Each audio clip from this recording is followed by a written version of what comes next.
এক নজরে দেখে নেব আজকে সারাদিনের শিরোনাম। আগামীকাল শুক্রবার থেকে সমগ্র রাজ্যে জল সরবরাহ বন্ধ রাখার সিদ্ধান্ত, অনির্দিষ্টকালের জন্য কর্মবিরতির সিদ্ধান্ত নিলেন সমগ্র রাজ্যের জলমিত্ররা। রাজ্য সরকারের পক্ষ থেকে নিরাশ হয়ে হতাশাগ্রস্ত আসামের জলমিত্ররা আগামীকাল ৩রা জানুয়ারি শুক্রবার থেকে অনির্দিষ্টকালের জন্য কর্মবিরতির ডাক দিয়েছেন। রাজ্যের হাজার হাজার জলমিত্রদের সুরক্ষার কথা চিন্তা করে সংগঠনের পক্ষ থেকে এই কঠোর সিদ্ধান্ত। ডিমাপুরে বিধ্বংসী অগ্নিকাণ্ডে পড়ে ছাই ২০০টির বেশি ঘর। দমকলের ৪টি ইঞ্জিন ঘটনাস্থলে পৌঁছে আগুন নিয়ন্ত্রণে আনে। ভয়াবহ অগ্নিকাণ্ড ডিমাপুর শহরের পুরান বাজারের নাহারবাড়ি এলাকার পেটলা কলোনিতে। অল্প সময়ের মধ্যেই আগুনের লেলিহান শিখায় পুড়ে ছারখার হয়ে গেছে ২০০টিরও বেশি ঘর। অগ্নিকাণ্ডে ব্যাপক ক্ষয়ক্ষতি। আগুনে বশীভূত ঘরগুলির বেশিরভাগই সেখানে কর্মরত দিনমজুরদের। বর্ষবরণের নামে শিলচর শহরে মহিলাদের উন্মাদ নৃত্য।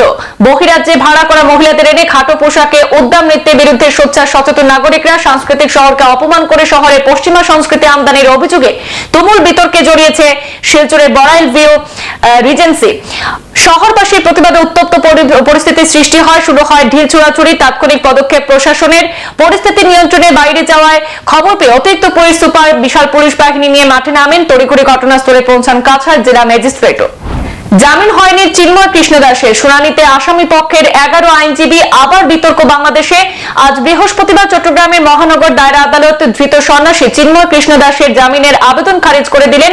রাষ্ট্রদ্রোহের মামলায় গ্রেপ্তার চিন্ময়ের বিরুদ্ধে অপরাধ প্রমাণিত হলে যাবজ্জীবন কারাদণ্ডের সাজা হতে পারে। তাই জামিন মঞ্জুর এখন সম্ভব নয় জানিয়ে দিলেন বিচারক। এবার আরো এক ধাপ এগিয়ে সরাসরি উচ্চ আদালতের দ্বারস্থ হওয়ার সিদ্ধান্ত চিন্ময় কৃষ্ণ প্রভুর আইনজীবীদের।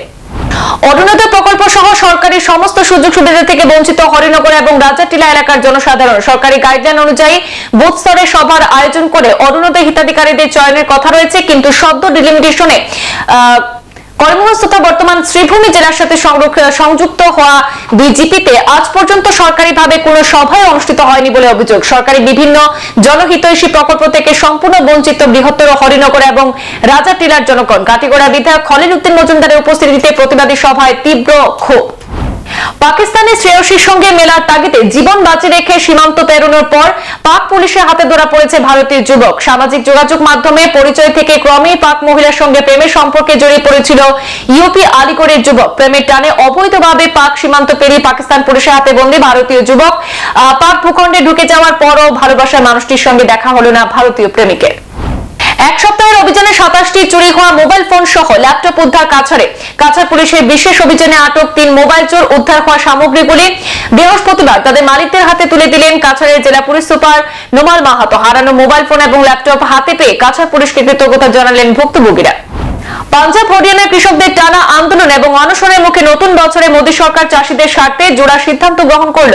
কেন্দ্রীয় মন্ত্রিসভা ২০২৫-২৬ পর্যন্ত ফসল বীমা চালানোর সিদ্ধান্ত নিয়ে তার জন্য অর্থ কমিশনের সুপারিশ মেনে মোট ৬৯,৫১৫ কোটি টাকা বরাদ্দ করেছে। কৃষিমন্ত্রী অবশ্য জানিয়েছেন ২০২৬-এর পরেও ফসল বীমা প্রকল্প চলবে। অন্যদিকে ডিএপি সারের দাম বাড়ার আশঙ্কায় জল ঠেলে ৩,৮৫০ কোটি টাকা মঞ্জুর করেছে মন্ত্রিসভা। প্রয়াত ভারতের প্রাক্তন প্রধানমন্ত্রী মনমোহন সিং এর স্মৃতিসৌধের তোড়জোড় শুরু করেছে কেন্দ্র। সরকারি সূত্রে খবর, মনমোহন সিং এর স্মৃতিসৌধ তৈরির প্রক্রিয়া ইতিমধ্যে শুরু হয়ে গিয়েছে। যমুনা নদীর ধারে রাজঘাট, রাষ্ট্রীয় স্মৃতিস্থল এবং কিষান ঘাটে ১ থেকে ১.৫ একরের মতো ৩টি জমি চিহ্নিত করা হয়েছে। নগর উন্নয়ন মন্ত্রকের কর্তারা জমি চিহ্নিত করার পর এ ব্যাপারে মনমোহন সিং এর পরিবারের মত চাওয়া হয়েছে। রাজঘাটের কাছে যেখানে জওহরলাল নেহরু, ইন্দিরা গান্ধী, রাজীব গান্ধী, সঞ্জয় গান্ধীর স্মৃতিসৌধ রয়েছে, তার কাছে মনমোহন সিং এর স্মৃতিসৌধ তৈরি হতে পারে। পশ্চিমবাংলার প্রাথমিক শিক্ষা ব্যবস্থায় সেমিস্টার পদ্ধতি অন্তর্ভুক্ত হবে না। বৃহস্পতিবার নবান্নে প্রশাসনিক বৈঠকে সাফ জানিয়ে দিলেন মুখ্যমন্ত্রী মমতা বন্দ্যোপাধ্যায়। সরকারের সঙ্গে পরামর্শ না করে প্রাথমিকে সেমিস্টার পরীক্ষা পদ্ধতি অন্তর্ভুক্ত করার ঘোষণা নিয়ে বেজায় ক্ষুব্ধ মুখ্যমন্ত্রী। শিক্ষামন্ত্রী ব্রাত্য বসুর সামনে এ বিষয়ে ক্ষোভ উগরে দিয়েছেন তিনি। সাফ জানিয়ে দিয়েছেন মমতা বন্দ্যোপাধ্যায়, সরকারের সঙ্গে আলোচনা না করে নীতিগত সিদ্ধান্ত ঘোষণা করা যাবে না। বড় বদল আসতে চলেছে ভারতীয় সেনাবাহিনীতে। ভারতীয় সশস্ত্র বাহিনীর ৩ শাখা যথাক্রমে স্থল, নৌ এবং বায়ুসেনা সমন্বয় নিবিড় করার লক্ষ্যে বড় পদক্ষেপ করল প্রতিরক্ষা মন্ত্রক। সেনাবাহিনী, নৌবাহিনী এবং বিমান বাহিনীর প্রধানদের জন্য ব্যক্তিগত স্টাফ অফিসার বা এডি ক্যাম্প নিয়োগ করা হবে। তাদের সিস্টার সার্ভিস থেকে প্রতিরক্ষা বাহিনীর থিয়েটারাইজেশন এবং একত্রীকরণের লক্ষ্যে ব্যবস্থা নেওয়া শুরু করল ভারত। নতুন বছরের শুরুতেই প্রশাসনিক বৈঠক থেকে বড় ঝাঁকুনি দিলেন মুখ্যমন্ত্রী মমতা বন্দ্যোপাধ্যায়। জমি মাফিয়াদের ঠেকাতে বড় পদক্ষেপ মমতার। অফিসার থেকে নেতা কারো বিরুদ্ধে মদত দেওয়ার অভিযোগ উঠলে সঙ্গে সঙ্গে তার বিরুদ্ধে প্রয়োজনীয় পদক্ষেপ গ্রহণ করতে হবে বলে নির্দেশ দিয়েছেন মুখ্যমন্ত্রী মমতা। নতুন করে সরকারি জমি জবরদখল হলে কাউকে রেয়াত করা হবে না, আর যারা ইতিমধ্যে সরকারি জমি দখল করে বসে আছে অবিলম্বে সেই তালিকা তৈরি করে প্রয়োজনীয় ব্যবস্থা নেওয়ার নির্দেশ দিয়েছেন মুখ্যমন্ত্রী মমতা বন্দ্যোপাধ্যায়। বছর শুরুর দিনে লাস ভেগাসে আমেরিকার সদ্য নির্বাচিত প্রেসিডেন্ট ডোনাল্ড ট্রাম্পের হোটেলের বাইরে টেসলার বৈদ্যুতিক গাড়িতে বিস্ফোরণে এখনো পর্যন্ত একজনের মৃত্যু হয়েছে বলে জানা গিয়েছে। গুরুতর আহত আরো 7 জন। কিভাবে বিস্ফোরণ ঘটলো তা খতিয়ে দেখতে তদন্ত চলছে সে দেশের পুলিশের পক্ষে। পরিকল্পনা করে ট্রাম্পের হোটেলে নাশকতার চেষ্টা কিনা তা খতিয়ে দেখা হচ্ছে। কেরলে নিয়ন্ত্রণ হারিয়ে 15 জন পড়ুয়াকে নিয়ে উল্টে গেল স্কুল বাস। ভয়ঙ্কর দুর্ঘটনায় প্রাণ গেল 5 বছরের শিশুর। মর্মান্তিক এই ঘটনা কেরলের কন্নুরে চিন্ময় বিদ্যালয় নামের এক স্কুলে বাস ছিল সেটি। শ্রীকান্তপুরমের বাল্লাকাইতে সেখানে দুর্ঘটনাটি ঘটেছে।